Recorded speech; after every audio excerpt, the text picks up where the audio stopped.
One of the things we like to do here when we're able to do it is to bring in some other media and to either show some YouTube things or some movie clips or things like that that kind of illustrate the theme that we are talking about for the day or the week. And this is, I'm going to show a movie clip here for a moment that has nothing to do with healthcare. But it has to do with interracial marriage. How many people have ever seen the movie Guess Who's Coming to Dinner? Good. Lots of people have seen this movie. It's a wonderful, wonderful movie. And if you haven't seen it, you're going to see like a little clip from it. You need to go get it and see the whole thing. This is a movie that was made in 1967. So think about the time, 1967. This is a movie that was made when, in 1/3 of the states in the United States, there were still laws on the book that forbid interracial marriage of any kind. And this is a movie about a young woman who's played by actress Katherine Houghton, who is, I think, the niece, or was the niece of Katharine Hepburn, who's also in the movie. Katherine Houghton is mid-20s, goes off to Hawaii. She lives in California, goes off to Hawaii for a vacation, and she meets a man. And she brings him home to introduce her family to this man with the news not only that has she found someone, but they're getting married. And they're getting married in a couple weeks. And the man is played by Sidney Poitier, and he's a doctor. Matter of fact, as the movie unfolds, you realize that he's a fairly well-known doctor. He works for the World Health Organization and has all kinds of titles and positions and travels the world. And the parents are Katharine Hepburn and Spencer Tracy. And as the movie unfolds, you also learn that they, living in San Francisco, have been on the forefront of the civil rights movement and have been very active in civil rights and have raised their daughter up, teaching their daughter that there's no difference between people. And you should never look at any person based on race or anything else. And so, Guess Who's Coming to Dinner? She brings him home and with the news that they're going to get married. And I'll let the clip roll here a little bit, and then I'll talk a moment about it. I should also say that, you want to get this? I'll get this.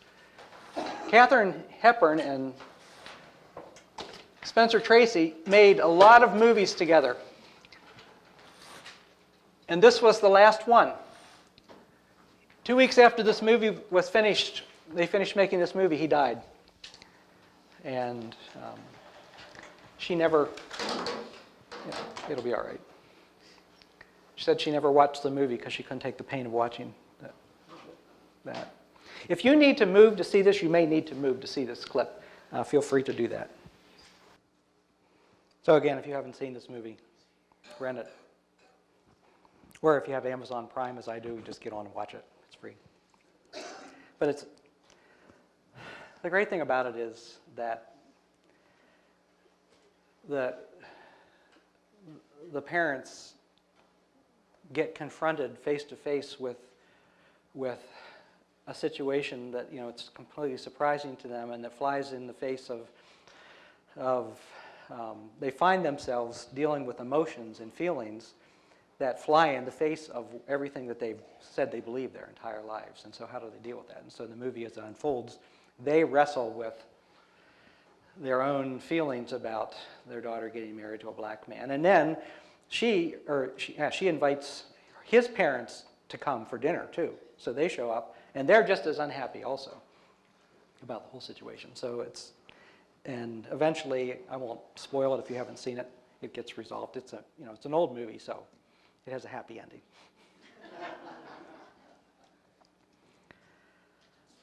That's one of the beautiful things about movies like that it portrays a period of time and gets you back into what people were thinking and how they were acting and the issues that were going on. and it's very good. So let me talk a little bit about healthcare and racism. Obviously, I'm no expert on this subject, but I do know how to use the internet.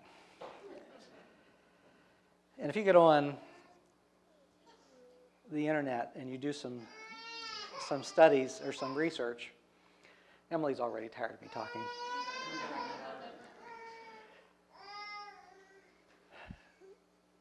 There's an incredible amount of research that has been done in the last couple of decades about the disparities and in terms of race and healthcare. And I think the beautiful thing about that is that those studies are finally being done, because when you think back a generation ago, those kind of studies were not done because it wasn't even, it wasn't on anybody's radar that they needed to do those kind of studies. But I'm going to just point out a couple of findings from some of these studies, and I think it's not news that will be new to you, but it sort of paints the picture. A study collected data on 30 million patients enrolled in Medicare each year from 1992 to 2001, examining how often they got 9 of the most common surgical procedures. The researchers found that the gap between whites and blacks over that basic decade of time had narrowed only for one operation for each sex. For the man, a repair of abdominal aortic aneurysm and angioplasties for women. But the gap failed to narrow for any other procedures that they were looking at. In a second study from Emory University, they studied the records of 600,000 patients treated for heart attacks at 658 hospitals in that same period of time, ending in 2002. And blacks remained much less likely than whites to get basic diagnostic tests or drugs or procedures to reopen clogged arteries. And women were also less likely to get appropriate care than men, with black women receiving the worst care of any group in the study, the researchers found. A third study from Harvard, they analyzed data from 1.5 million Medicare patients on 183 managed care plans in the same period of time, ending in 2003, examining whether women had mammograms, whether heart disease, guess what, we can now question whether women should have mammograms, whether heart disease and diabetes patients got basic tests and treatments. Over that period of time, the quality of care improved somewhat for blacks and whites both, with blacks narrowing the gap with whites on 7 of 9 measures. But the gap failed to disappear entirely in any category and widened for 2, with fewer diabetic blacks having their blood sugar controlled properly and fewer black heart patients lowering their cholesterol. So there's just a whole bunch of studies that have shown that when you begin to finally control for race and see who's getting care and what kind of care they're getting, that white people have tended to get much better care than people of color. The question is, why? And one of the most interesting studies that I came upon looked at what was behind this disparity. I'm just going to read some of this. It's in this context that we have a terrific new study by Justin Dimick and colleagues from the University of Michigan, and this is a recent, within the last 2 years, study, in the newly released June issue of Health Affairs that helps us better understand why black patients generally have higher mortality after major surgeries than their white counterparts, and how we might try to reduce this gap.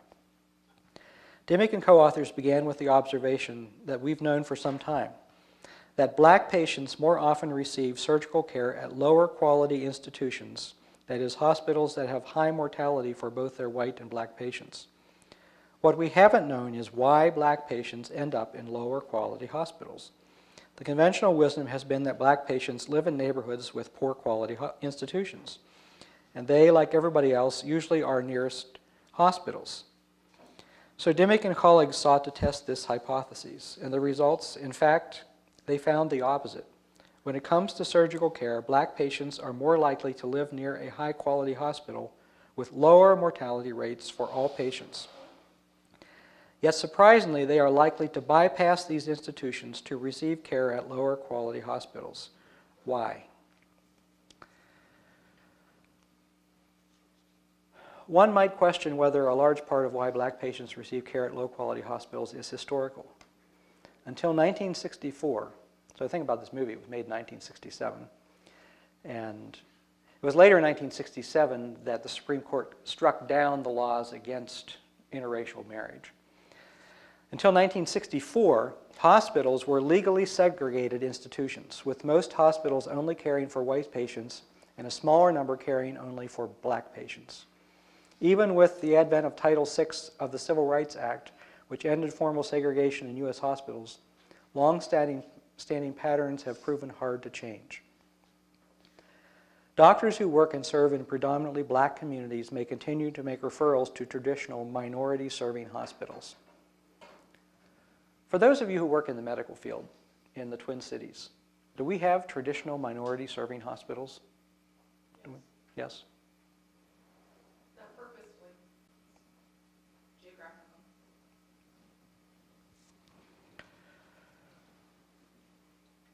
Patients may choose to go to these institutions because they are familiar with them and may feel more comfortable receiving care there. Indeed, this is the doctor speaking, in my own clinical experience, I've known several black patients to be more likely to seek care at what they perceive to be traditionally black-serving hospitals, in spite of the proximity and availability of other, sometimes higher quality hospitals. Their rationale had more to do with their comfort and historical precedent than actual hospital quality. So it goes on, and basically the takeaway from this study is that this is where you see institutional racism at work, because you have these long established patterns of prejudice and also mistrust that have created a pattern of where people tend to end up for their care. And it's created a mindset where physicians in this circle, and it's interesting because it is mostly, not totally, but mostly black physicians that they're talking about in this study. Physicians in this circle settle for less than the best, where hospital care is expected to be subpar. They tend to refer their patients to these hospitals that they are comfortable with, that they have known historically, that serve minority communities. And where patients don't know enough to demand any better, so they go in and they need a procedure and they listen to the doctor, and the doctor sends them to a place where they might get less than good care, compared to where they have a hospital in their neighborhood or in the city where they could be sent and where they would get much better care. The patient doesn't know any better and trusts the doctor, and the doctor is referring them to a place that's not as good. And so what they suggest then is that the big education that needs to happen here is with physicians in these circles of care, that they need to be trained to refer their patients to the best hospitals. And then the other takeaway from them is that why do we continue to allow these subpar hospitals, as they call them, to be subpar? That there needs to be an expectation that the care from those hospitals gets better. So that one was just interesting to me to see how it happens. Because we've talked over the last couple of weeks about how you see less and less personal racism. There's just not many people anymore that we come in contact with, that we know, that we see in our society, the number keeps dropping, who are just personally bigoted or personally racist. It doesn't happen as much as it used to happen. But what you do see is you see institutional racism which lingers, and which is much more difficult to address than the personal racism because of historic patterns. And it's where groups of people, whites and blacks and other minorities, get locked into patterns of living and thinking and doing things, and it's much more difficult to break out of that. And this is true with healthcare. And then the other takeaway from some of these studies is that our employee-based healthcare system has been a huge part of the problem, because as these statistics show, non-elderly Hispanics have the highest uninsured rate, with nearly 1 in 3 lacking coverage, followed by Asian, Indian, Alaska Natives, blacks 21%, Asian Pacific Islanders 18%, all who are more likely than whites to be uninsured. These higher insurance rates primarily reflect lower rates of employer or other private coverage for these groups. Medicaid coverage helps fill in some of the gaps in private coverage, particularly for Hispanics, blacks, and American Indians, but does not fully offset the difference, leaving these groups more likely to be uninsured. And when you read these studies and you see the commentary, I mean, you know, one of the great hopes for the Affordable Care Act is that that kind of medical plan can begin to address this big problem. You know, we have tended to make health care in our country a perk of being employed. Or we have tended to make it something that is available for those who have enough money to pay for it. And if you have enough money to pay for health care, or you have a good job that pays for health care, then you have good coverage. But if you have a job that doesn't offer coverage, or if you find yourself unemployed, then tough luck. You're on your own. You don't have coverage. And so the more we can move away from the idea that health care is a perk, and we can make health care a basic right of every person, that when you are born into this country, you are covered with health care, and that a decent society, a wealthy society like our society, makes it a priority to find the money to provide good coverage for everyone, then we can begin to address some of these disparities. I was reading some response to one of these studies from someone who said basically that two things. One is that people need to take responsibility for themselves, and if they take responsibility for themselves, then they'll find health care. And two, that if our Christian churches did more good charity work, we wouldn't need this healthcare system.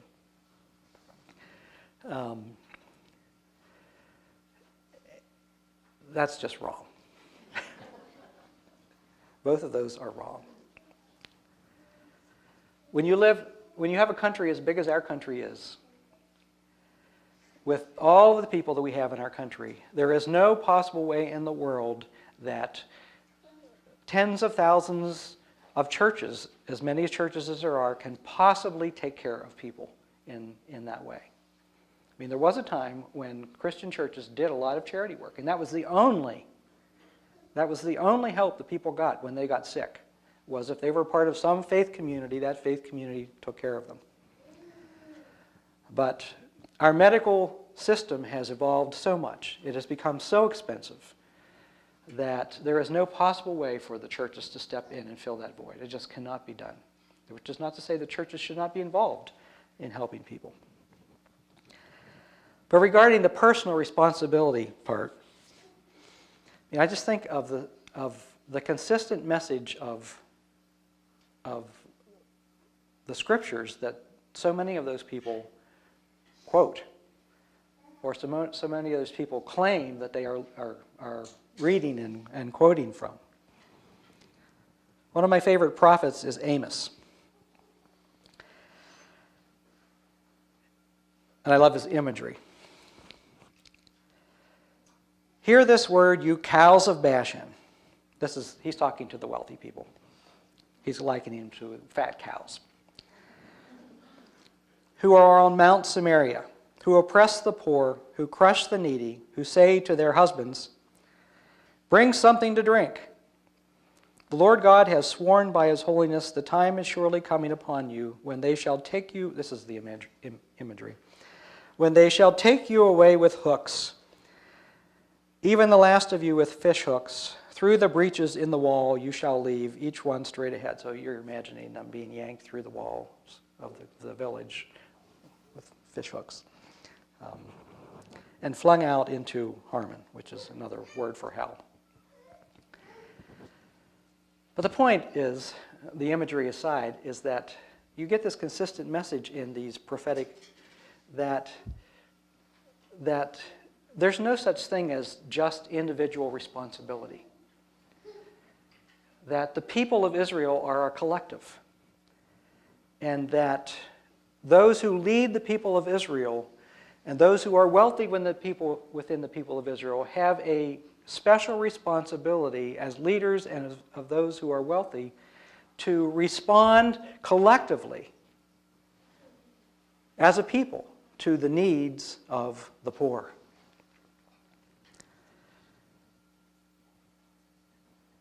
And of course, when the Bible was written in the Old Testament, and when Jesus was alive, and particularly when Jesus was alive, there was no government health care. There was no such thing. And it wasn't even in the dreams of people. I mean, there was a way of responding to need with people by feeding them and taking care of them. But in our day, the most effective way to respond to need is on the large scale. And to respond as a country with health care for all. And that's just the most effective way to do it. And I don't have any doubt, I have no doubt in the world that if Jesus were alive talking about this issue, he would say to us, in this country, the best way to do health care is to do it through the government. I don't have any doubt about that. Because his desire was to serve needs the best way possible. And that wasn't a possibility in his day. But it is in our day. So enough of me pontificating about healthcare. Next week, we are going to have Lissa Jones here. I'm very much looking forward to listening to her speak. And she's going to talk to us, well, I don't know exactly what she's talking about because we kind of left it open for her. But we hope that she's going to talk about her own experience of racism and what that has meant for her and for her community. And I hope that you'll be here and join us for that. And I hope we can get the word out and get some people here for that because I think she'll be very good. So thank you for listening. Amen.